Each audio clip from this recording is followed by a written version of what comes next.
Surat Nabi Muhammad SAW untuk Kaisar Heraklius. Setelah perjanjian Hudaybiyah mulai berjalan efektif, situasi di kawasan Hijaz Arabia mulai tenang. Intensitas ketegangan antara kaum muslim dengan musyrikin mengalami penurunan. Di sekitar semenanjung Arabia, terdapat beberapa negara yang telah memiliki hubungan dagang dengan beberapa penduduk Hijaz. Beberapa kawasan tersebut meliputi Syria, Mesir, dan Persia. Situasi yang cukup tenang dimanfaatkan oleh Nabi Muhammad dengan mengirimkan beberapa utusan ke penguasa di luar kawasan Arabia. Pengiriman utusan itu sebagai penyampai dan sekaligus ajakan dari Rasulullah untuk memeluk agama Islam.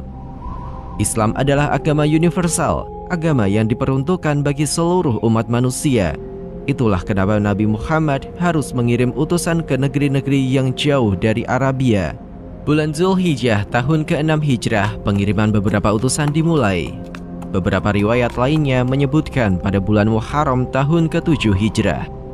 Nabi Muhammad mengutus beberapa sahabat yang memiliki kecakapan dalam diplomasi dan mampu menguasai bahasa ibu dari kawasan yang dituju. Beberapa sahabat saat itu memiliki kemampuan selain bahasa Arab karena mobilitas perdagangan di luar kawasan Hijaz. Dihyah Al-Kalbi mendapatkan mandat dari Nabi Muhammad membawa surat kepada Kaisar Heraklius, pemimpin tertinggi Kekaisaran Bizantium. Kaisar Heraklius saat itu berada di Syria, baru saja memenangkan perang berlarut-larut melawan Kekaisaran Sasanid Persia. Syria merupakan provinsi milik Kekaisaran Bizantium atau dikenal juga sebagai Romawi Timur. Kekuasaan Bizantium berpusat di Konstantinopel dan membentang dari Eropa Timur hingga Syria, yang di dalamnya terdapat kota suci Yerusalem, Mesir, dan seluruh pesisir utara Afrika.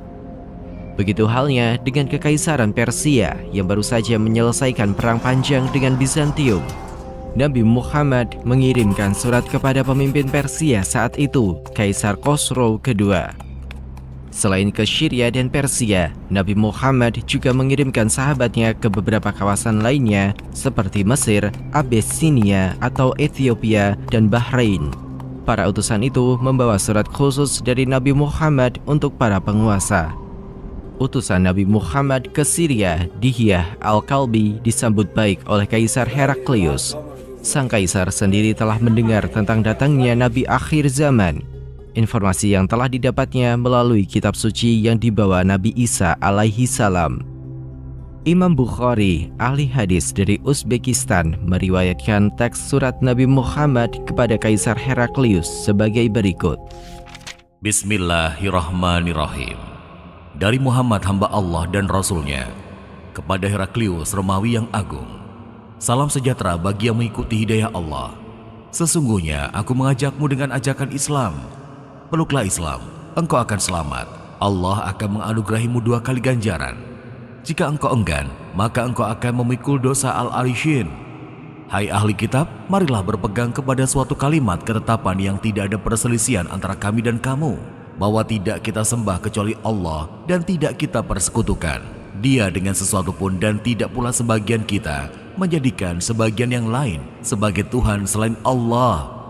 Jika mereka berpaling, maka katakanlah kepada mereka, saksikanlah bahwa kami adalah orang-orang yang berserah diri kepada Allah. Beberapa ahli sejarah Islam memiliki tafsir yang berbeda mengenai istilah al-arishin yang terdapat dalam teks surat Nabi Muhammad. Beberapa pendapat merujuk pada pemahaman para petani atau pengikut atau para pembesar yang patuh pada seseorang. Beberapa pendapat lainnya merujuk pada pengikut-pengikut Arius, pendiri salah satu sekte dalam Kristen yang hidup pada 280 sampai 336 Masehi. Diriwayatkan, Kaisar Heraklius juga mengirimkan surat balasan dengan rasa hormat kepada Nabi Muhammad.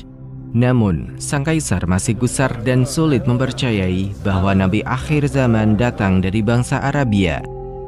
Kaisar Heraklius selanjutnya mengirimkan utusannya untuk memanggil sekelompok pedagang Arab. Di antara kelompok itu terdapat Abu Sufyan, penentang utama Nabi Muhammad. Saat masa damai karena perjanjian Hudaybiyah, para saudagar Quraisy kembali berdagang hingga Syria. Abu Sufyan dan para pedagang Arab itu dibawa ke sebuah majelis istana yang dihadiri oleh kaisar dan petinggi Bizantium. Terdapat seorang penerjemah yang ditugaskan Kaisar Heraklius untuk mendapatkan informasi dari para pedagang Arab itu. Majelis itu dimulai dengan pertanyaan dari kaisar.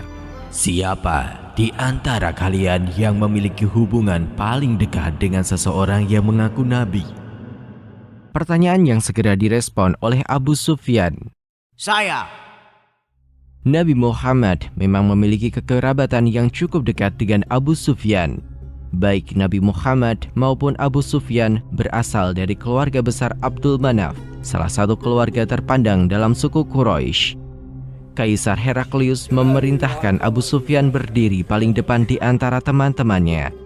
Kepada penerjemahnya, Kaisar memerintahkan untuk menyampaikan bahwa jika Abu Sufyan berbohong, maka teman-temannya harus membantahnya. Kaisar Heraklius memulai dengan pertanyaan, "Bagaimana status keluarga dia di antara kalian?" Abu Sufyan menjawab, Dia berasal dari keluarga terhormat di antara kami. Kaisar Heraklius memahami bahwa para rasul memang berasal dari keluarga terhormat. Apakah ada di antara kalian yang pernah mengaku sebagai nabi sebelum dia? Tidak. Jika iya, maka dia hanya menciplak apa yang diucapkan orang lain. Apakah ada leluhurnya yang pernah menjadi raja?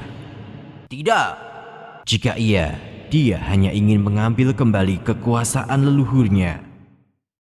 Para pengikutnya apakah kaum bangsawan atau kaum miskin? Orang-orang miskinlah yang mengikutinya. Pada kenyataannya, semua rasul diikuti oleh orang-orang miskin. Apakah para pengikutnya semakin bertambah atau berkurang? Jumlah pengikutnya semakin meningkat. Ini adalah jalan iman yang benar, sampai sempurna ke semua hal. Apakah ada di antara pengikutnya yang menjadi tidak senang dan meninggalkannya? Tidak ada. Sebenarnya ini adalah tanda keimanan yang sudah meresap di hati. Pernahkah kamu menuduhnya sebagai pembohong sebelum dia mengaku nabi?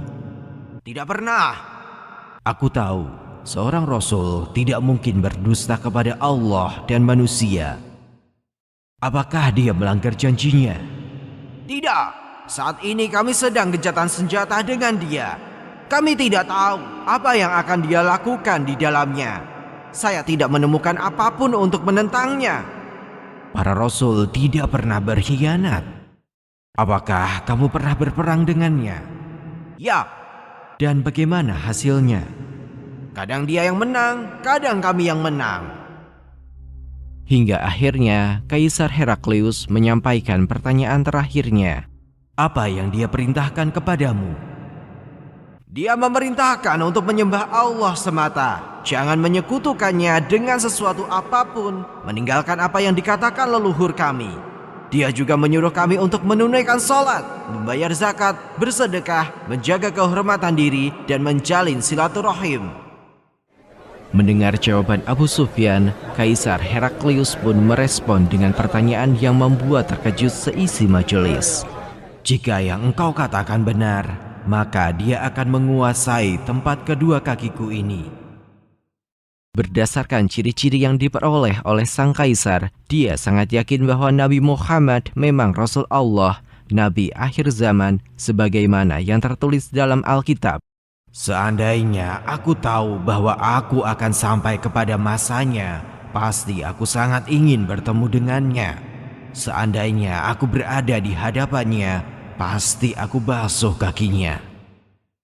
Setelah pertemuan dengan rombongan Abu Sufyan, Kaisar Heraklius mengumpulkan seluruh petinggi Bizantium di istana Emesa. Sang kaisar kemudian memerintahkan seluruh pintu istana ditutup. Di depan seluruh petinggi Bizantium, Kaisar Heraklius berkata, "Hai Bizantium, jika keinginanmu adalah kesuksesan dan kamu mencari bimbingan yang benar, maka berbaiatlah kepada nabi ini." Maksud sang kaisar tentu saja adalah mengakui kenabian Muhammad dan mengikuti ajaran yang dibawanya. Reaksi para petinggi Bizantium membuat Kaisar Heraklius menyadari bahwa mereka tidak ingin rajanya menjadi muslim. Harapan sang kaisar untuk menjadi pengikut Nabi akhir zaman kandas. Dia pun memanggil kembali para bawahannya. Sang kaisar pun mengeluarkan pernyataan tentang sikapnya yang disambut sujud oleh para bawahannya. Apa yang saya katakan hanyalah sekedar menguji keyakinan kalian. Sikap Kaisar Heraklius telah jelas dan tidak ada harapan lagi bagi Syria Bizantium untuk menjadi muslim di masa Nabi Muhammad masih hidup. Sementara itu, penghormatan yang diterima utusan Nabi Muhammad ke Kaisar Heraklius ternyata tidak dialami oleh utusan ke Persia. Kaisar Khosrow II sangat marah dan merobek-robek surat tersebut. Nabi Muhammad yang mendengar peristiwa tersebut berucap, Semoga Allah merobek-robek kekuasaan Khosrow.